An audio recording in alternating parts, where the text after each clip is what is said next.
Ja.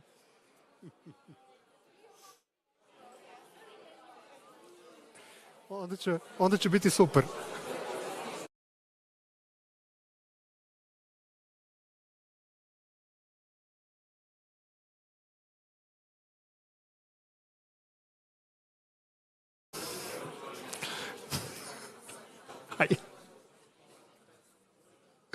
You're standing in between the panel and the panelists, so I have to intervene. Thank you very much for the invitation, Madam Minister. Deputy Prime Minister, ministers, ambassadors, Your Excellencies, it's a pleasure to be in Bled. I'm not going to give you a long introduction into today's session, but I would like to set the tone on a positive note. We listened for a couple of days about the new momentum in the EU enlargement process caused by the geopolitical context, which is obvious, I would say, so I'm not going to spend much time on that. And ever since this 22nd February 2022, which is one of those days that everybody remembers where he or she was, like 9/11 or I don't know, the day when the Berlin Wall broke down.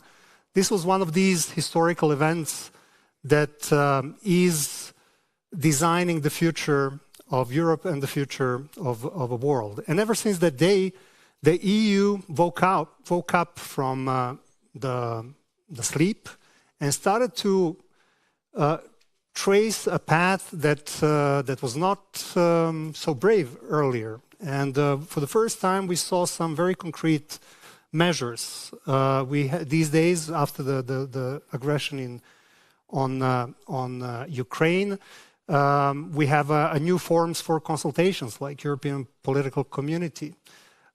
We have a growth plan with its 4 pillars, which is aimed to engage region much more into the creation of regional integration, regional market, getting region closer to the single market.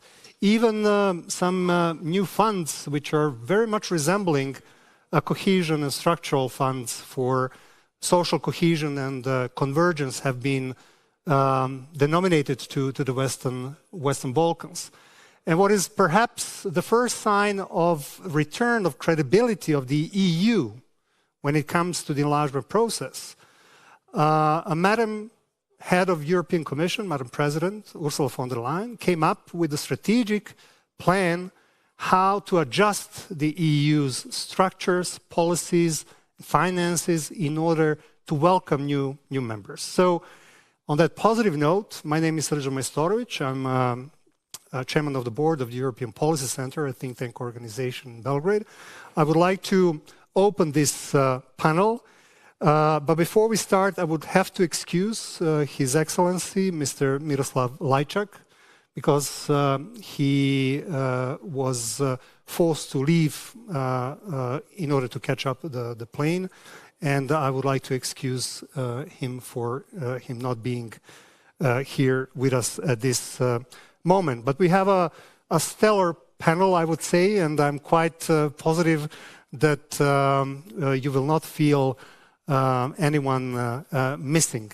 I would like to start with maybe a country that is not a European country, obviously, but I like to call the United States, in a sense, a shareholders of Europe, in Europe, a country that is deeply economically and in security sense invested in the EU and helped, to born Europe out of the ashes of the World War II. So here with us is His Excellency, Mr. Christopher Hill, Ambassador of the United States of America to Serbia. Welcome, Ambassador. And I would like to start by asking you a couple of very general questions, and then I would like you to give us your short answers. The title of today's conference is The World of Parallel Realities. I'd like to ask you, how does the US perceive Europe today, and especially this enlargement process? The session is called Europe Free and Whole. Can Europe be whole and free without Western Balkan 6, without Ukraine today, without Moldova, without Georgia? what is the significance of this U.S. strategic relationship with the EU in the scope of today's geopolitical challenges? Well, first of all, thank you very much. Thank the audience for hanging in there as well. I think every seat is filled. It is the fate of all American diplomats to encourage, or really to order, the EU to accept anyone who wants to enter the EU. This is what we do. In fact, it's a far more complex process, and I think we need to be respectful of that complexity. Why is it so complex, and why is the EU so compelling? Well, from our vantage point, it is essential that there is a Europe that is not whole, free and at peace, but one that we can work with very closely. Obviously, what has happened in Ukraine is something that has made European Union unity very important and transatlantic relations even more important. So I think we have all agreed on the need for a stronger and even bigger European Union. The issue is where do we go from here? I think the fact that the European Union has standards, and those standards exist for the membership of the European Union, and they do a lot of consulting with those who are not members, including us, but including many of the aspirants. But I think it's very important that the European Union has its standards, and I respect them for that. You know, there's criticism of the European Union for being too slow or for somehow missing the moment of history. In fact, the European Union is probably the most exciting thing and successful thing that's happened in Europe in centuries. And we need to respect the accomplishments of it, and we need to support it. So the European Union looks to complete its mission. And I think the fact that enlargement is very much on the agenda is an indication that Europe is seeking to complete its mission. And so it's, I think, a very positive development that we see the European Union looking at a lot of different members, whether in the Western Balkans or Ukraine, Moldova. I think these are very positive steps by the European Union.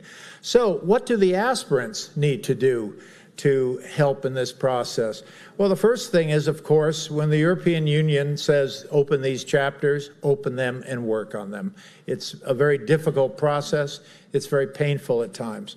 But I think one of the things that the aspirants need to do, and I'm going back to the first enlargement, or one of the early enlargements of the European Union, and I think it's very important that there be developed among aspirants, among those wanting to join, a sense of working together, a sense of an understanding that really what needs to happen is for the European Union is interested in taking in many countries. They are not interested in taking in the problems of those countries. They want to see some real effort to deal with this. So if you think back to the time when Poland, Hungary, Czech Republic, and Slovakia entered, there was a lot of competition there, as in pick me first, don't pick those guys, we'll be more helpful to the European Union. Didn't really work that well. But what did work was when they all met in a town called Visegrad and agreed on a process to try to work together as they came closer to the European Union. I think to a great extent we have lacked this Visegrad process. Never mind that the Visegrad process, I mean, some people talk about it today, but it's more of a historical fact than a political science reality today.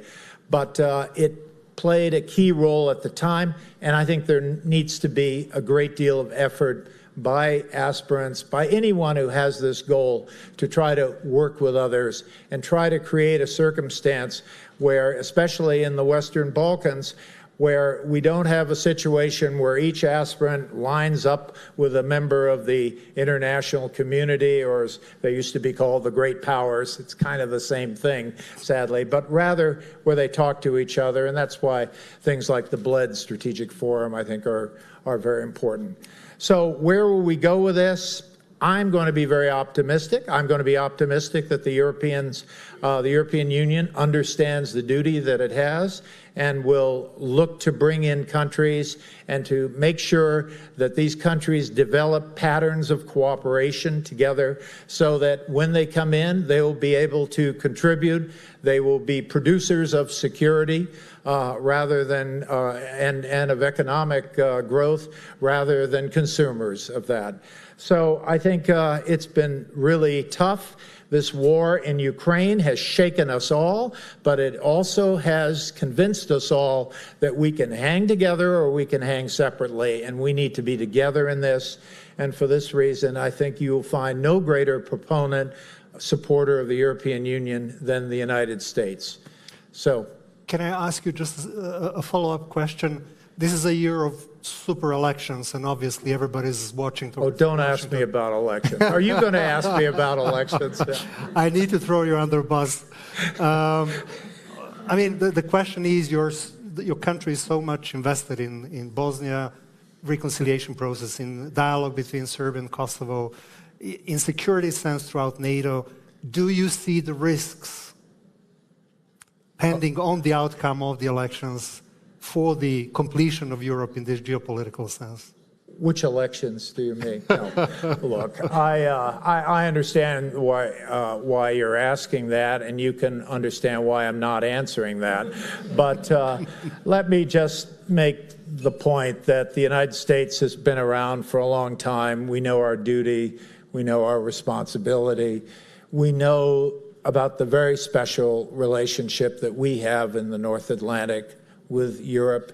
We understand what the European Union is doing. We understand that there can't be a contraction in the European Union. It, to some extent, like the universe, needs to continue to expand. And so whatever happens to us, don't worry, we'll be okay. And the point is, you need to be okay too, and we'll try to continue to help. All right. Well,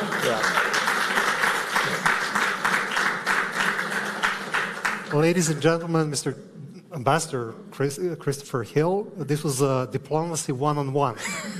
The course of how to give a proper diplomatic answer to a question.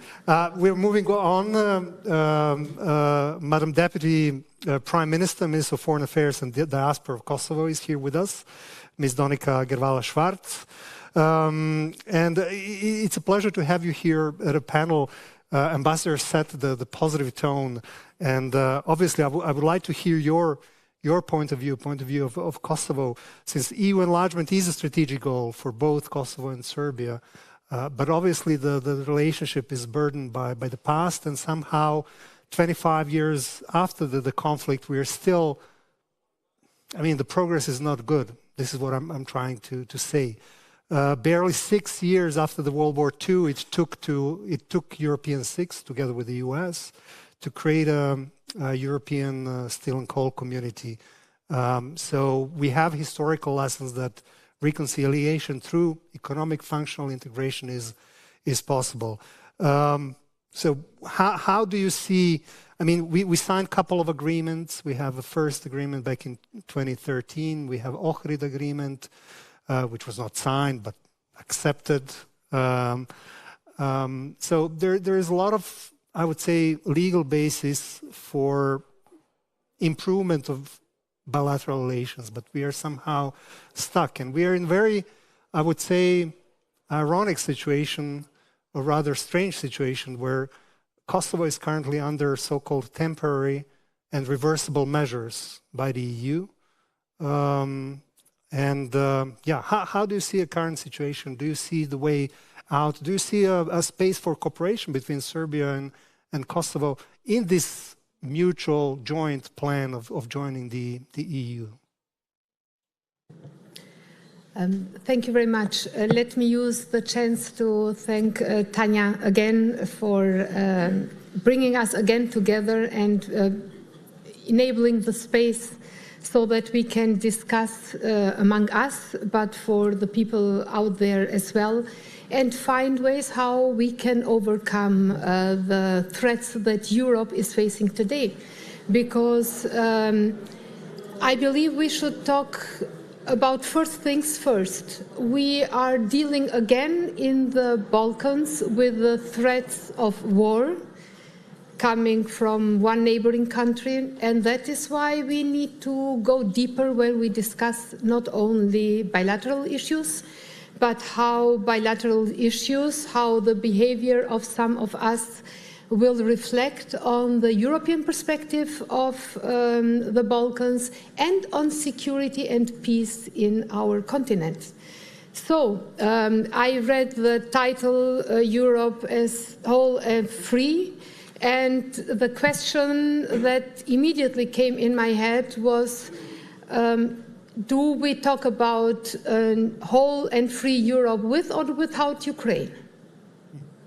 When we talk about a Europe whole and free with Ukraine, are we as Europeans doing enough, all that we can, so that Ukraine has a chance to win this war? And are we doing enough to show Putin and his allies that this Europe, this European Union, is not the place where we accept neighbors to attack neighbors, where we accept and do not let them face consequences when they dare to attack even militarily a neighbor?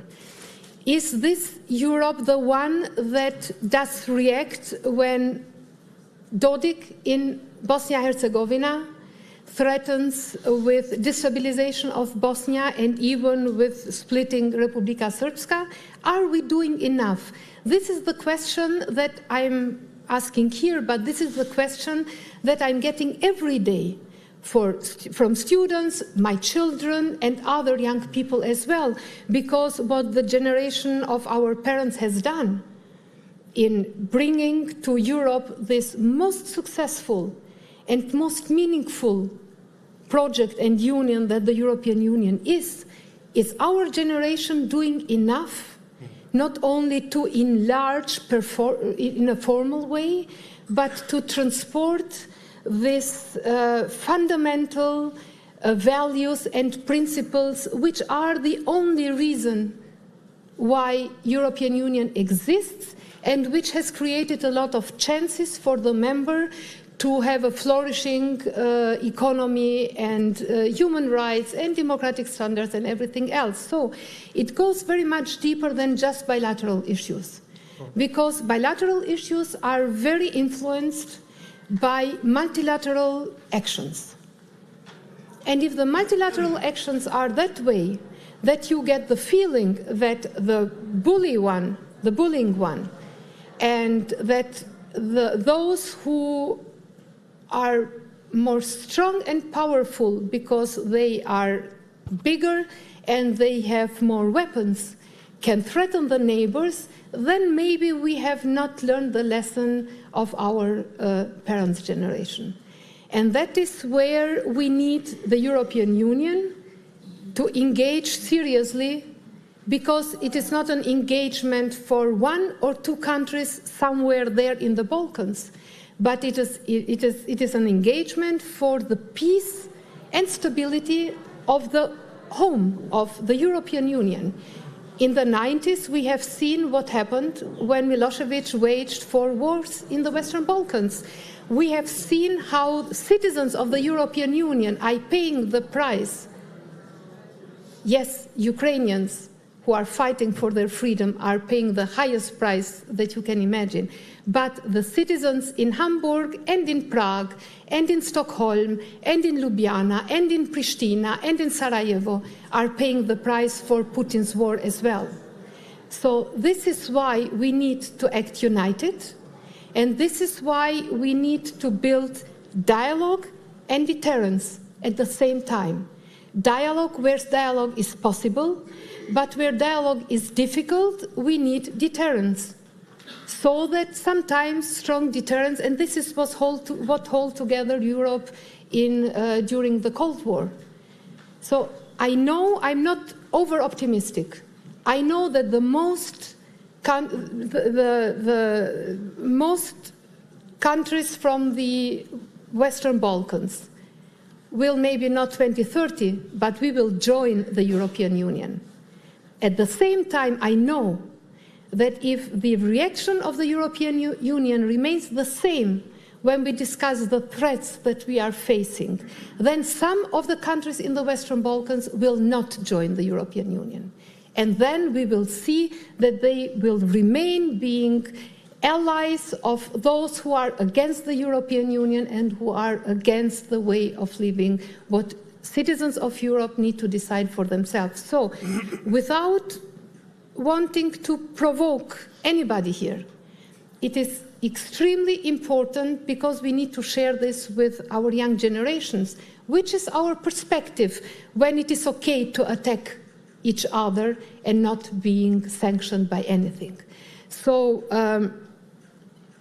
I agree with Ambassador Hill that this project is probably the most successful that this continent has ever, but that means that together with the United States, together with the United Kingdom, and together with those European countries who are not yet members of the European Union, but who really want to join the European Union, together with all of them, we will be successful at the end. How long the way will be, it will depend how brave our decisions will be in the future.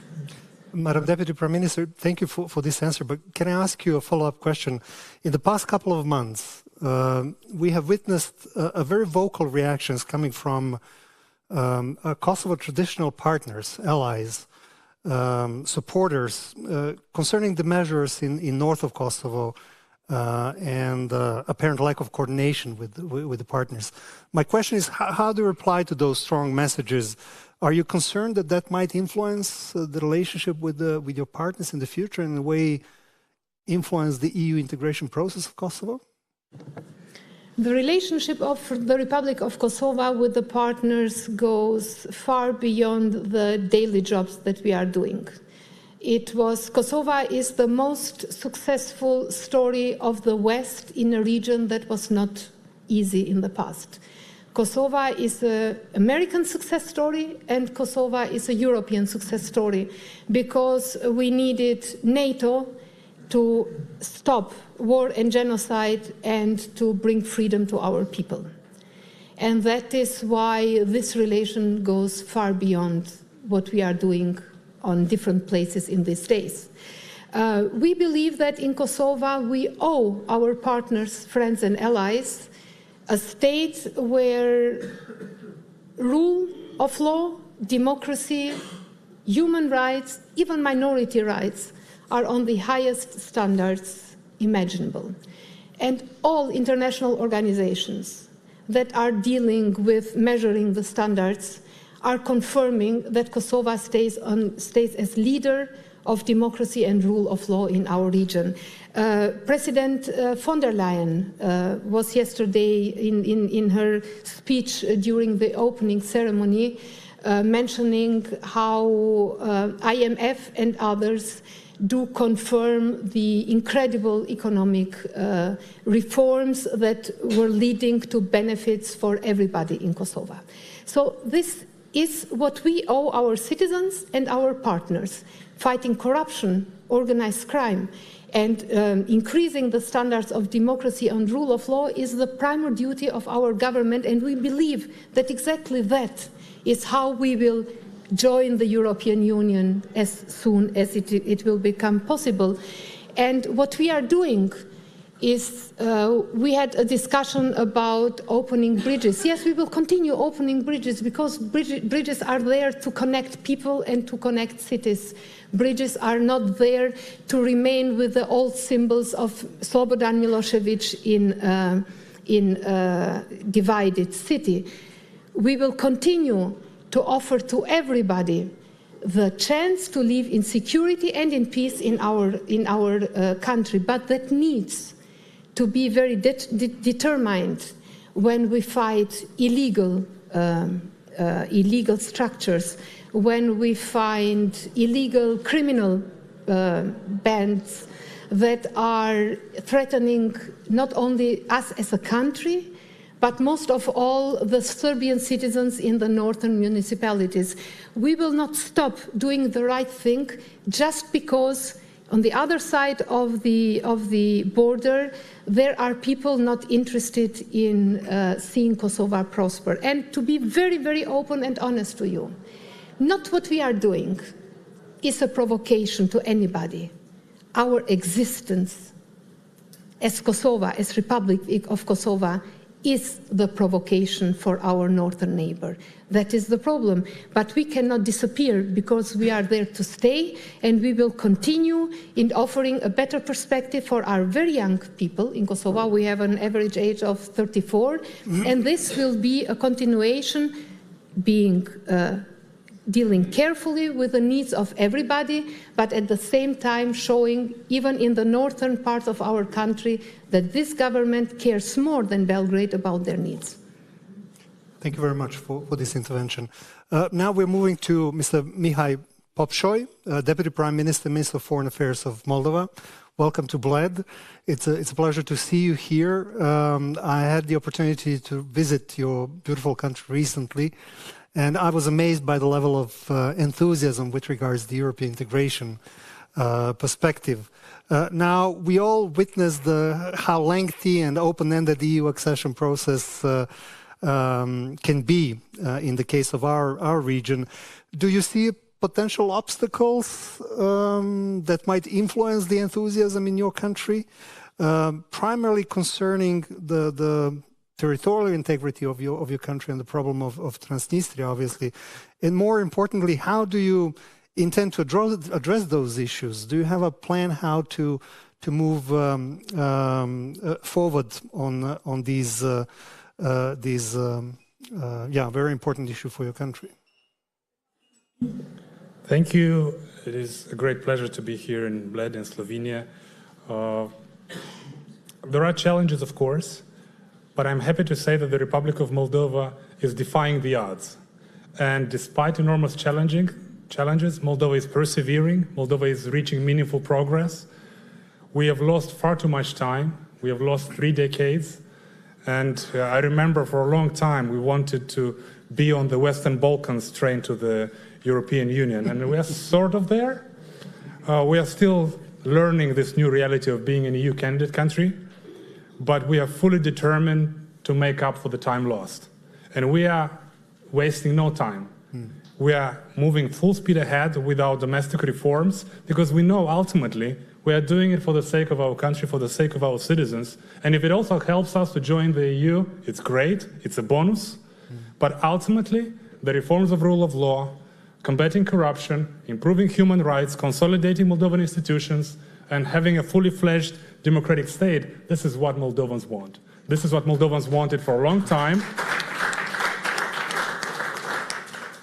This is what Moldovans have been denied for far too long. And when I speak about Moldovans, I mean Moldovans in Chisinau, I mean Moldovans in Comrat, I mean Moldovans in Tiraspol, in Bender, Moldovans in Belts, Moldovans all around Europe, Moldovans in the United States. We have a great diaspora there as well, and we count on them participating in the November elections. But the opportunities that avail for the Republic of Moldova present a very strong pull factor for integration. We have a very good chance now for a peaceful solution to the Transnistrian conflict, and we do not see any other solution than a peaceful one. And just to give you a taste of the reality of the statistics, the Republic of Moldova, the constitutionally controlled territory of the Republic of Moldova, 70% of everything we produce, we sell on the European market. The Transnistrian region of the Republic of Moldova, 80% of everything is produced is sold on the European market. So in terms of economic reconciliation and economic anchoring, the Transnistrian region of Moldova is very much there. And it also helps when Sheriff Tiraspol every once in a while beats Real Madrid on Santiago Bernabeu in UEFA Championship. But the fact that the business community in the Transnistrian region, much like the rest of the country, sees the future in Europe as this big land of prosperity, of human rights, and most importantly of peace, which we must admit, have taken for granted in our part of Europe. Now, we no longer have this luxury of taking peace for granted, especially today, after the 41 victims in Poltava, after the 1 month ago attack on the kids' hospital in Kyiv, where also Moldovan kids with cancer have been treated for a long time. So even Russian speakers and ethnic Russians in Moldova, in the Transnistrian region, don't want to have anything to do with the Russian world the way they see it in Bucha, in Irpin, in Mariupol, in Kharkiv.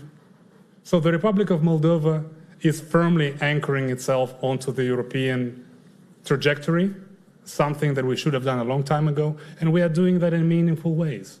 Moldova is no longer dependent on Gazprom for gas. Moldova is building high voltage lines to connect itself to Romania, that is to the European energy grid. So economically and from the energy standpoint, we are more and more anchored in Europe, because from a values perspective, from a cultural perspective, we are as European as we come. I come from Prague, and I had the wonderful pleasure of witnessing a Moldovan soprano being in the key role in the Tosca opera, in the Czech State Opera in Prague. When I go to Budapest, I see a former Moldovan prima ballerina in the Hungarian opera, and now the prime instructor. When I move to other places in Europe, I see Moldovans doing great for themselves, doing great for Moldova. And then who are we if not Europeans?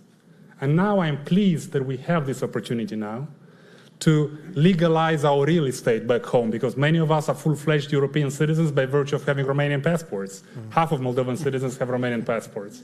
So it's almost natural, this path that we have embarked on. And the Transnistrian region, much like any other part of the Republic of Moldova, stands to benefit. And we are very eager to share these benefits, and there is a strong interest on the left bank to benefit from everything Europe has to offer, and we are firmly committed to peaceful reintegration and to reclaim our rightful place in the European family of nations. Thank you very much, Mr. Deputy Prime Minister. These are very encouraging words coming from your side. I have a follow-up question, since Moldova is not excluded from this super electoral year, and in October you will have elections as well, which are going to be accompanied by a referenda on European future of Moldova. What are your expectations? How do you cope with the especially malign external influences which are present, I know, in your country? And can you count on European Union's support in that sense, in countering this malign influence coming from outside? You're totally right. It's the second most important election in the world in October in Moldova. We do get a lot of support from our friends and partners, and we would not have been here in this point in time, being stronger and more resilient than we were just a few years ago, if it wasn't for the support, for the enormous generosity of our friends in Europe, of our friends over the Atlantic, of our friends in the free world, as President Sandu likes to say. And yes, we do get support in combating disinformation and building resilient institutions to combat more proactively this malign influence. We have put together a Center of Strategic Communication in Moldova, modeled after the experience of our friends in the Baltics. So we are stronger, more resilient, and we look forward to the time in the near future where we'll be able to share some of these experiences with other partners, because we are the front line when it comes to disinformation and Russian malign influence.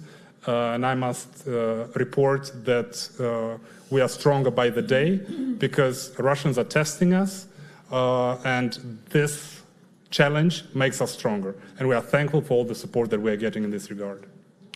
Mulțumesc, Mr. Deputy Prime Minister. Cu drag. We are moving forward to Madam Professor Tanja Miščević, Minister of European Integration of Serbia. We set a positive tone on how EU is finally putting its wheel in motion in order to prepare for the enlargement. How does Serbia see these latest positive signals coming from the EU? And what are you doing concretely to meet the membership requirements? And especially, how do you address the skepticism of those who have doubts regarding Serbia, especially due to the lack of compliance with restrictive measures in the area of common foreign security policy, quality of democratic institutions, media freedom, respect of rule of law, and perception of corruption in Serbia. These are all difficult issues. Is the EU integration process a proper framework to address these issues? First, thank you very much, of course, to Minister Fajon for again doing an enormous job in order, Peter Grk, I don't know if he is here, to do an enormous job to gather us here.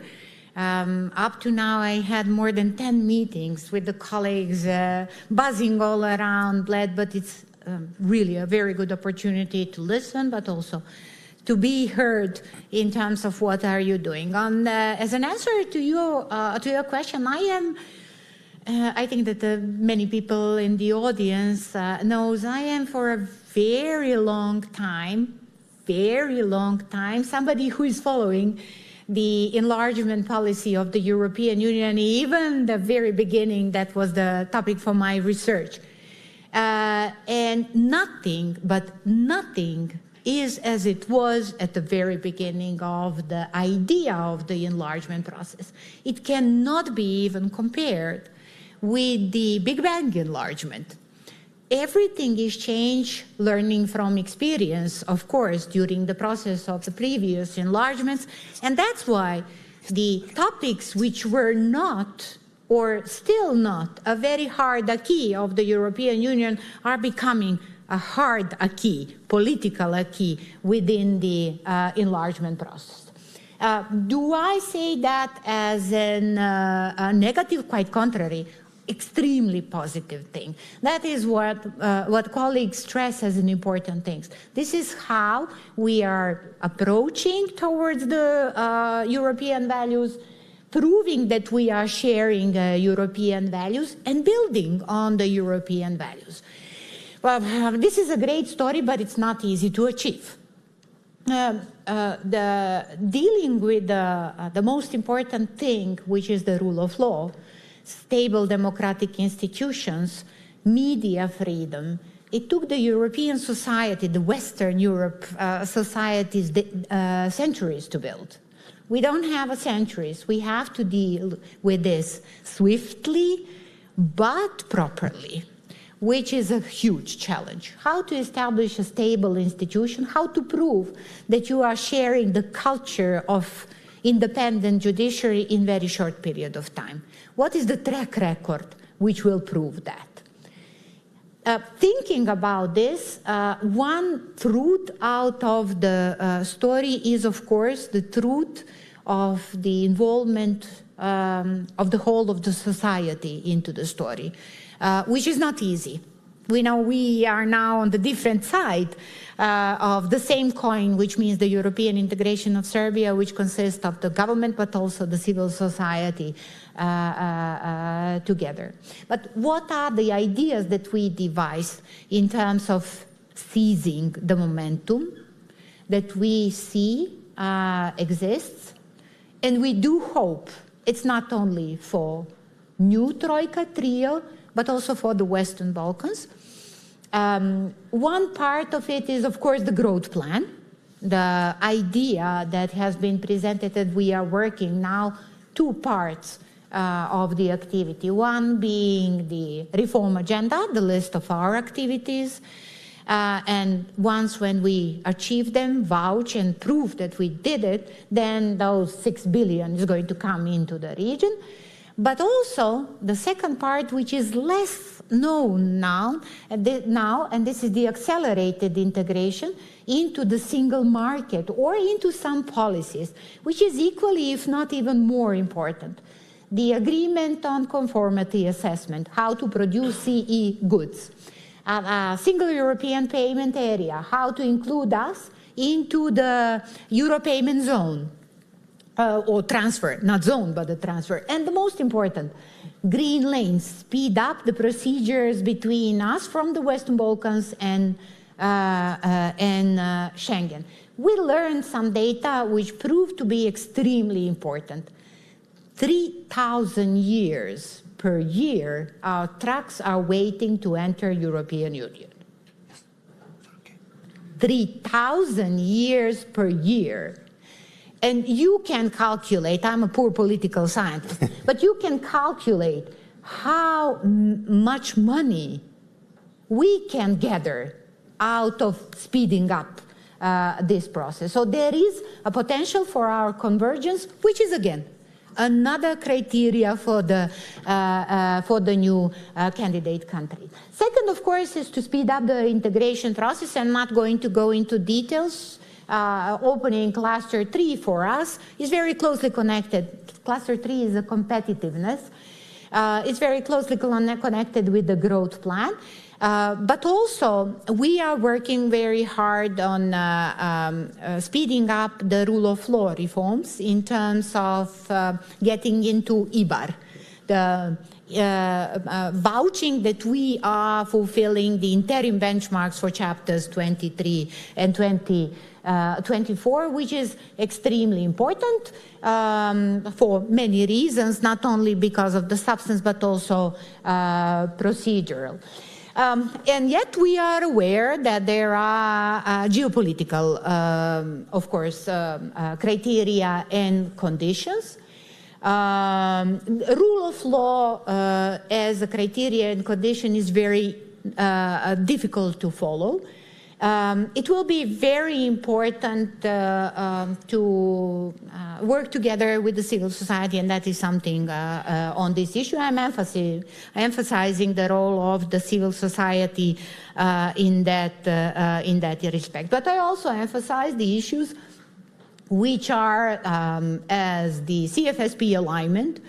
But let me also remind you that my country is the only one participating in each and every of EU-led mission, that we are the only one preparing for the participation in civilian missions, that we are the only one part and with the agreement with EDA, European Defence Agency.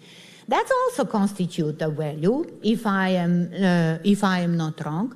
Our cooperation with Ukraine, humanitarian and otherwise, is also known, I'm sure, to every of you. And we are proud that we've been constantly asked by Ukrainians to help them to restore the electro-energy grids.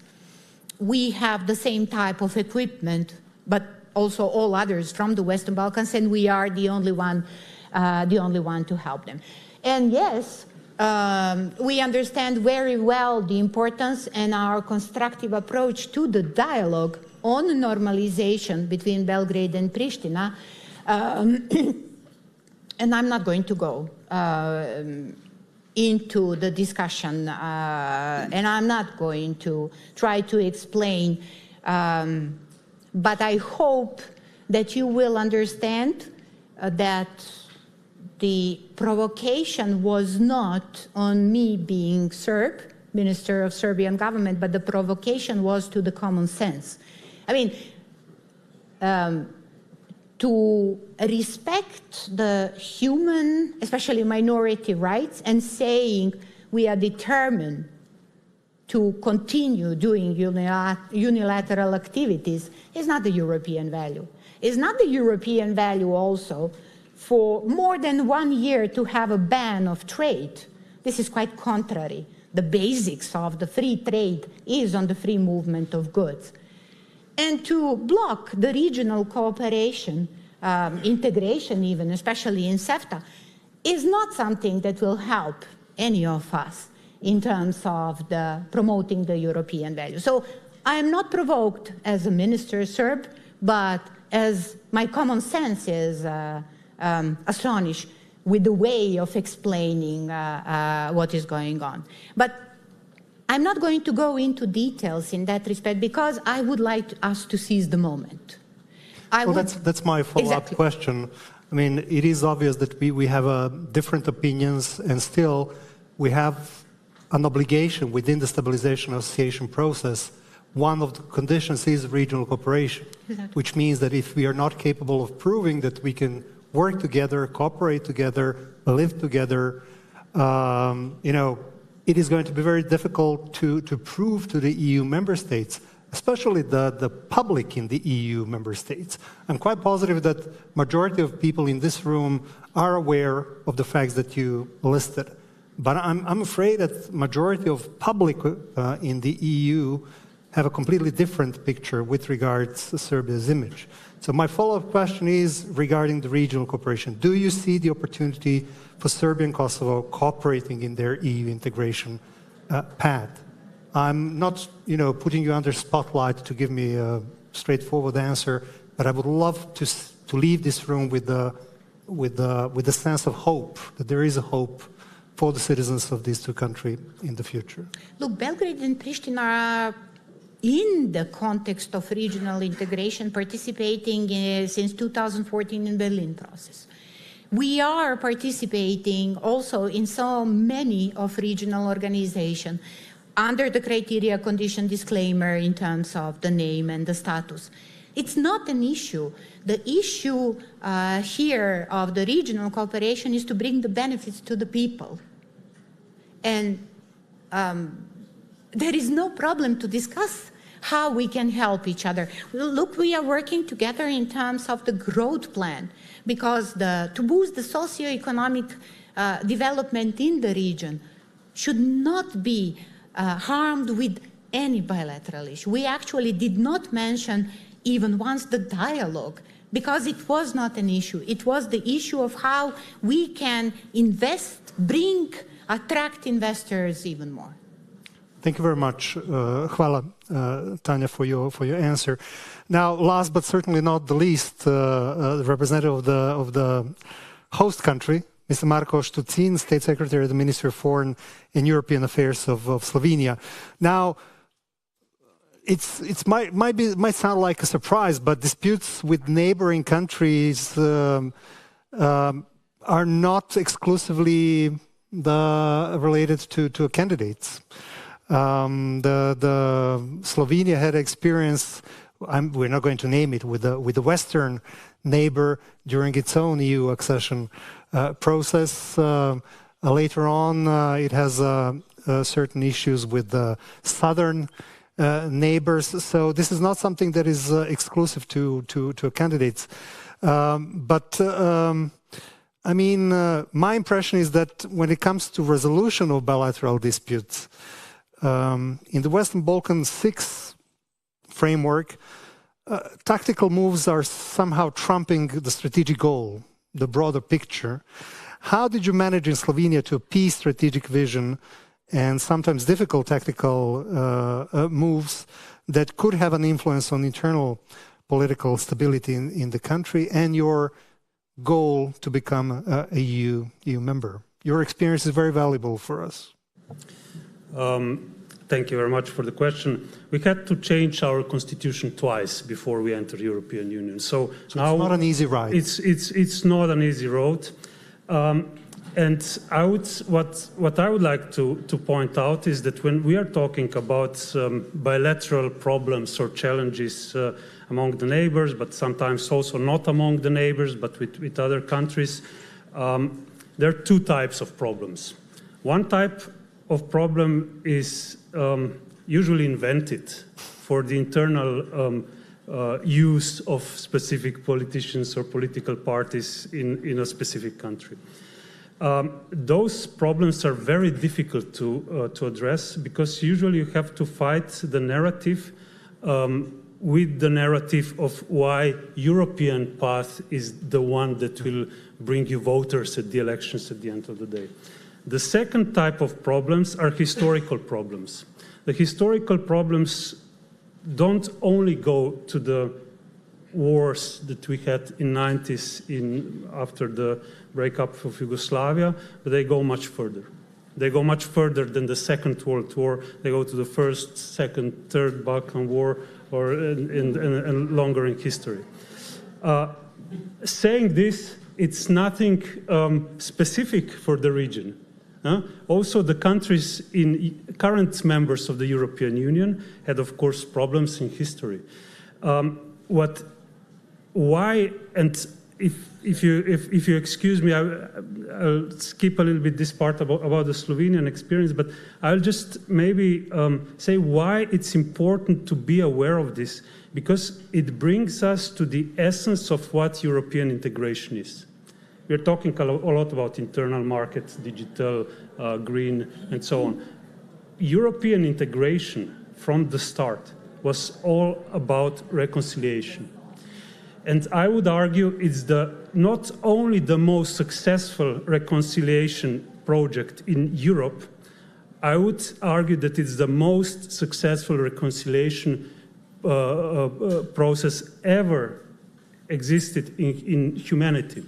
So for the last 80 years, there was no armed conflict among any member of the European integration. And when we are talking about bilateral disputes, I think it's our obligation of current member states to share our experience, and our experiences are not only connected with reconciliation, but with economic growth, with safety, with security, you name it, free movement, free trade. Our obligation is not to convince candidate countries they have to do everything possible to join the European Union, but to share our experiences and show the numbers and explain why this worked for us. In our case, it worked extremely well. It's not only in our case, in case of every existing member state in the European Union, the process worked extremely well. One thing that perhaps I also wanted to say is that because of this, European Union in 2012, if I'm correct, was awarded a Nobel Peace Prize. In the explanation for the Nobel Peace Prize, there was a big part of specifically dedicated to reconciliation. Ironically, after 2012, so after the EU got the Nobel Peace Prize award, I think 1 year later when Croatia joined, nothing happened anymore significantly in the sense of the EU enlargement. So now we are facing the situation that after the war in Ukraine, we agree in every forum that we attend, in every forum like this, in every ministerial meeting in Brussels, we agree that there is a geopolitical strategic importance of the enlargement for not only for the candidate countries, but for existing member states. The problem is, are we doing anything very concretely to make this happen? That's something that we are worried about. And that's my follow-up question, exactly. I mean, it seems that the EU has rediscovered this geopolitical importance. And mind you, the war in Ukraine did not start 2 years ago. It started 10 years ago. Yeah. So it took us a long time to wake up and to see what's going on. But as I said, the EU has rediscovered the geopolitical importance of the enlargement. But do we have a consensus within the Council, about who, when, and how enters the EU? What is your perspective? What is your feeling within the Council? There is a political notion that this is important, but do we have a consensus? I think we come here to the issue of question of parallel realities. So okay. back to the title of the very convenient. Yeah. So what I mean by this is that this is a nice panel, nice with people that probably know a lot about this enlargement, the problems, concrete problems, and so on. But when we go to Brussels, Slovenia is one of the few still that would put concrete solutions on the table. The ministers would read the talking points saying how strategically important the enlargement is, but it ends there. That's the problem. So if your question was what to do, we know what to do. Enlargement is, process is a two-side process. From the side of the candidate countries, it's clear, it's completely clear what they need to do. They have thousands of pages of acquis communautaire, and they don't negotiate with the EU, but they have to implement the acquis communautaire. So they have to make, to adopt the legislation, implement the legislation, and make it work. It's I wouldn't say it's easy. I wouldn't say it's easy, but it's clear. On side of the European Union and existing member states, it gets more complicated. Why? Because we complicated the process so much that now at this moment, we need for each and every step in the enlargement process, we need a unanimity from everybody, which means concretely opening the cluster, unanimity from everybody, closing the chapter, unanimity from everybody, agreeing for that the country will start negotiating parts, the agreement, agreeing that it will become a member, agreement. And what's the solution? And I'll be brief. The solution is just to allow the countries to negotiate, just to, a very extreme solution would be open all the chapters with all the candidate countries and then execute your, let's say, rights of, political decision to have a say after the negotiation is being finished for a particular chapter. What we are proposing and what we also put on the table is to introduce qualified majority voting when it comes to opening the chapters. Not for closing the chapters, because this won't fly, but for opening the chapters. And if we are courageous enough, after speaking for a couple of years now how geostrategically important enlargement is, we need to do a courageous step in order for the candidate countries to be able to negotiate. And with taking out the possibility for veto for opening each chapter, we strongly believe that this is the only solution to let the countries to negotiate. And then through these negotiations also do everything possible to solve bilateral problems or bilateral issues they have in order to to have a successful result at the end. Thank you very much for this honest answer, Mr. Stutzin. Now I would like to open the floor for the questions. Before we already have some hands in the air, 1, 2. But before we go with the questions, 3, I would like to introduce you our 2 keynote listeners who absorbed all the wisdom coming from the panel in these past 45 minutes, well, 55 minutes to be honest. And who will have a chance to answer your question first, should they want, or they could pass to the panelists. With us here, we have His Excellency Christian Schmidt, who is the High Representative for Bosnia and Herzegovina, and Mr. Strahinja Matej, who is Associate Director in the Office of the President of Eurasia Group in the United States. So the first question is over there, then we have one over there, and the third one here. Another question I'm responding. Oh, sorry, Strahinja. I'm sorry. It's a high demand. Sure. I have a reflector coming to my eyes, so I'm sorry. Okay. Okay, so we have only one keynote listener, Strahinja, that's you. The first question is in the second row. Do we have a microphone or?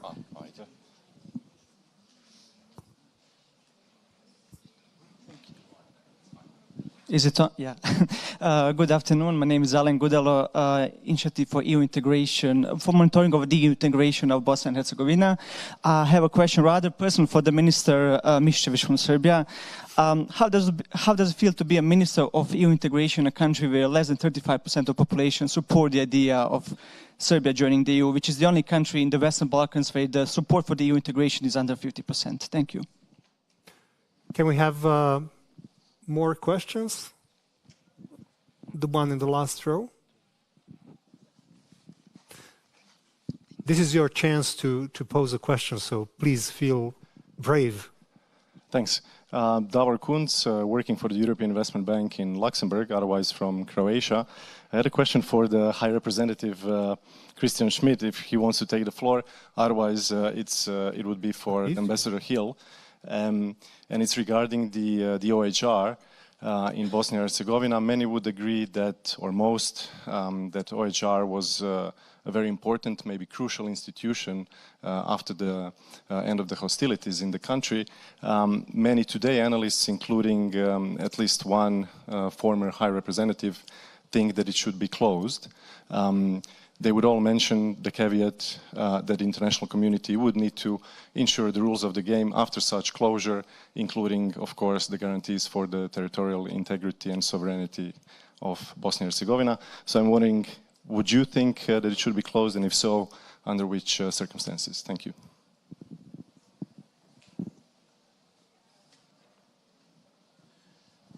Mr. Schmidt, would you like to address this question? Thank you. A little bit strange question. Nice for European Investment Bank, because maybe I'm the last to answer about this. It's just about coming. You allow me. We have here, and I thank Marco very much for referring enlargement as a strategic reconciliation project. If you and me would see that reconciliation has worked out in Bosnia-Herzegovina, that's your term. As long as this is not happening, and up to now you know that Bosnia-Herzegovina was unfortunately unable to meet the requirements for the growth plan. Why? Because there was no consent. There is a possibility for consent, but it never ever had sufficient reconciliation there. This is our dramatic shortfall of the international community.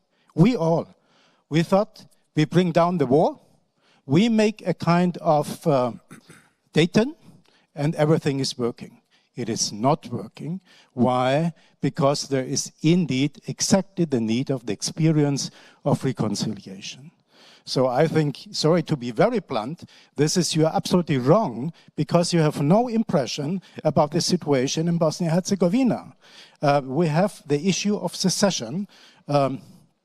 Milorad Dodik, where Tatjana has to work a lot with him, sometimes has the idea of secession. What is this?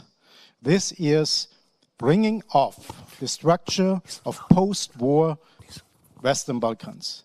If we would go for this, I wish us all happy journey to do this. So we have to sit and stand and work together to avoid this. Why? Because I think reconciliation of the people is necessary and doable. But the political class, and you allow that I think there are a lot of good ones in the political class, but unfortunately in its together, up to now, it's a lack of ability to act fastly. As we know that the young people, and you all refer to young people, in their expectations, they will not want to wait another 21 years since Thessaloniki. What to do? I think waiting for taking all the acquis, Marco, you described this is a little bit a long time. We have to find a way to get a twofold way of reconciliation working. And this cannot come only out of the international community. But I think it is a question for regional cooperation. And there I have to say and have to see that we have to do a lot more. Reconciliation is not an easy project. This is not gathering only in forums and being friendly diplomatically to each other. That's very, very, very hurting, harsh, and disappointing. And this procedure, this needs a society, a civic society, which is prepared to do this. By the way, the idea of European integration of Jean Monnet, Konrad Adenauer, and Robert Schuman exactly was about this. And if I today could say Franco-German relations are if they have some slight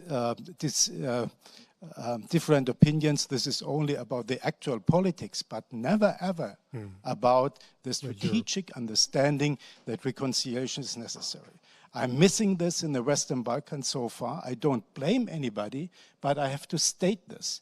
And if we will not come to this kind of reconciliation, your discussion of OHR or any other institution, this is overdone. Just go for the basics, and then it will dissolve itself. I would be happy to be one of a former High Representative and telling the future what to do. But I'm here in this situation to care that election integrity is implemented, as it has not been possible in Bosnia and Herzegovina to do this. There we are. That's our job together. And I would like to link this in a situation when reconciliation is possible, that we go off as international community and more the regional cooperation would work. So thank you very much. It was very interesting and, should I say, encouraging what you said about this all. But we will not win without making us understanding that without reconciliation and without reducing the different numbers of different truth of the history, it will work out. Thank you. Thank you very much, Mr. Schmidt. I would invite Mr. Matic to give his answer before reverting to Ms. Miščević to answer the question of a gentleman in the second row.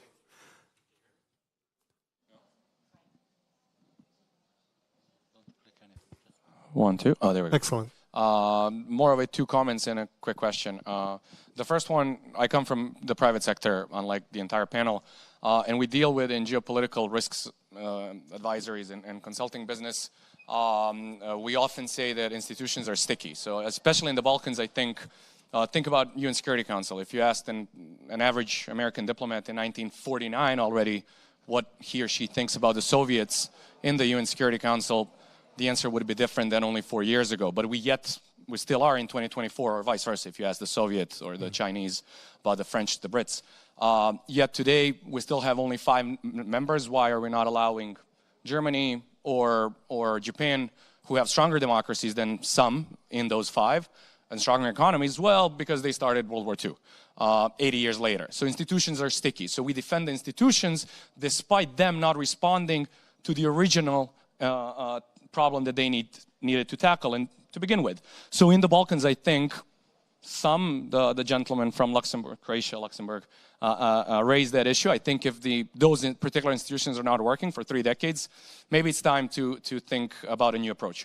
The second thing is about the political will from Brussels writ large to accept new members. Since the very first enlargement, and it's been, 6, 7 waves now, it was always a political decision, not an economic one. It was primarily a political decision. Even geopolitical. I was about to say, so if you are admitting 3 former authoritarian regimes of the Mediterranean states in order to ensure that they become democracies, is the new geopolitical reality. If you have apogee of states in 2004, Slovenia included, but also the V4, the Baltics, etc., it's a political decision, let alone Romania and Bulgaria, all the respect to them. But it was a geopolitical decision to get him into the Western camp. So let's not fool ourselves that, sure, Pristina, Serbia, Montenegro, Bosnia, the entire 6 and then the other 3 need to change. But it needs to be a political decision. All right, guys, you got to come in. Obviously, it's harder with every next step, but that's a key. And then finally, to Ambassador Hill, can I have a ride with you to the airport? No. I have the actual question. We in geopolitical advisory put percentages and base cases, tail risks, etc. In your expectation, in 2 to 5 years, will we need more EU, US, and other international community support for Belgrade-Pristina dialogue, or less? That's it. Thanks. Thank you very much. I would offer first Ms. Miščević to answer and then invite Mr. Ambassador to answer.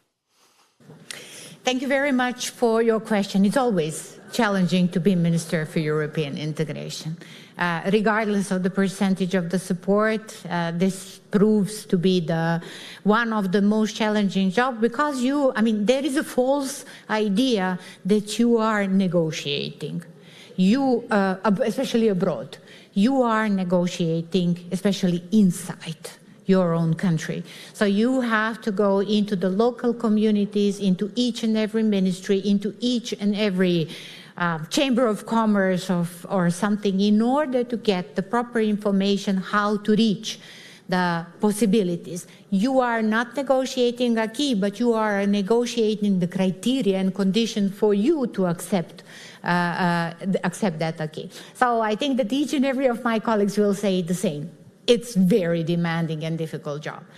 But you are right. The problem is double more difficult if you are facing the lack of trust in the integration process. And that is happening for several reasons. First, because of the span of time. As Mr. Schmidt said, do we have to wait another 21, 20 years for something serious, something tangible to happen? So people are getting tired. Second, that is something that I've never discussed with Srđan, but every accession is geopolitical, but our decision is political one? Why our decision of the Western Balkan is not the geopolitical one? Yes. It's supposed to be geopolitical, not only political, huh? Geography, we never discussed this. I'm not opening this. A role in politics. Yeah, but it's interesting that how come that after 20 years the window is open because of somebody else? That is, again, a story and a question that I'm sure you are getting also in Bosnia and Herzegovina each and every day. Third thing, we were never very Euro-optimistic in Serbia. The highest percentage that we had was around 70 when we got the visa liberalization back in 2009, and it lasts for a very small period of time. But those who are against the European Union is a constant percentage. So swing are the problematic, and this is because of the different reasons. And let me finish answering directly to your question. Is even more important my work as being a Minister for European Integration in the situation when the support is going down. Mr. Ambassador? So this is the question on betting on whether there'll be more money. First of all, I'm not in the private sector. I'm in the public sector, and I don't bet on games that I'm playing. As for the appropriate funding levels, I think people need to keep a few things in mind. First of all, funding levels are it's public sector spending. And I think the people in the Balkans or wherever need to make the case that taxpayers' money from whether it's the U.S. or the EU is being well spent. And ultimately, and I represent U.S. interests. And if I don't think the money is being well spent, I wouldn't support it. We have to go in front of Congress, explain why we're doing this. So I think to a great extent, people need to understand that this is not some right to receive funding. Anyone who's done any kind of fundraising, even in the private sector, understands that you have to make a good case for why the money ought to be here and not there. And so I think to a great extent, what bothers me about what we're dealing in the Balkans is precisely this issue of reconciliation and the need for it. Because no country, whether the United States or a group of countries, can be providing funds to people who are not interested in reconciliation. There's absolutely no point to it. And, I've served in Africa. There are a lot of countries there that really need it. And so we got a little impatient with the idea that people are owed it. So I would like to see a real uptick, a real effort on on the issue of reconciliation. I'd like to see a little less concern about who the referees are. I mean, should there be a high rep or should there not be a high rep? Hey, let's look at the parties involved. Are they doing what they need to do? I think we have a long way to go, but I think we really ought to put aside some of the pettiness that goes on in these issues and try to address, you know, what's in our interests, what's in your interests, where can we find some middle ground? And all of this is something I think the EU has an absolute right to expect when they consider enlargement of membership. Thank you very much, Ambassador. Allow me just to briefly take a couple of takeouts from the session. I think one of the major words that we heard is community, or rather regional efforts to address the issues. And I would say that when it comes to European integration process, we are in the same boat as a region and as three Eastern European countries.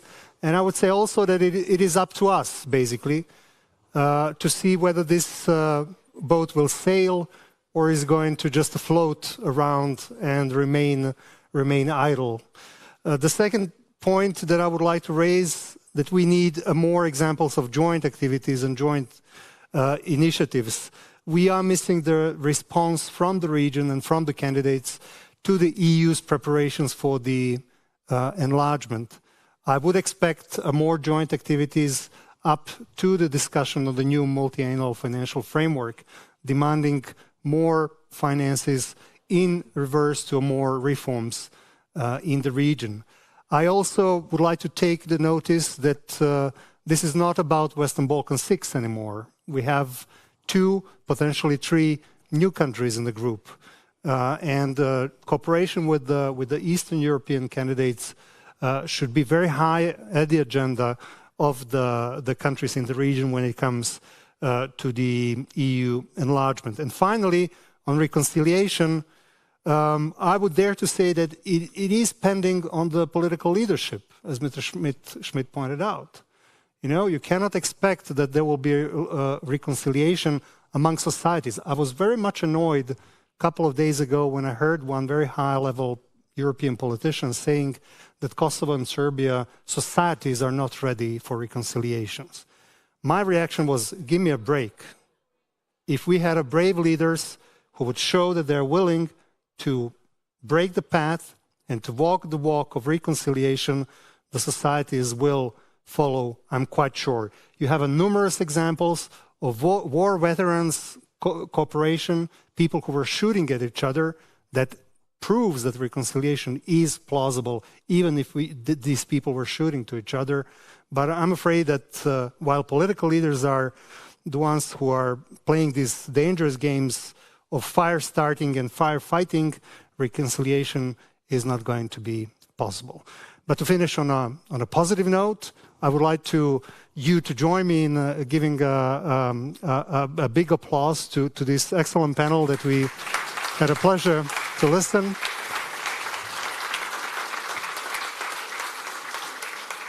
And I beg Madam Minister of Foreign Affairs for apology for being a bit late, but I think it was a worthwhile discussing this important issue. So thank you very much and enjoy the rest of the conference.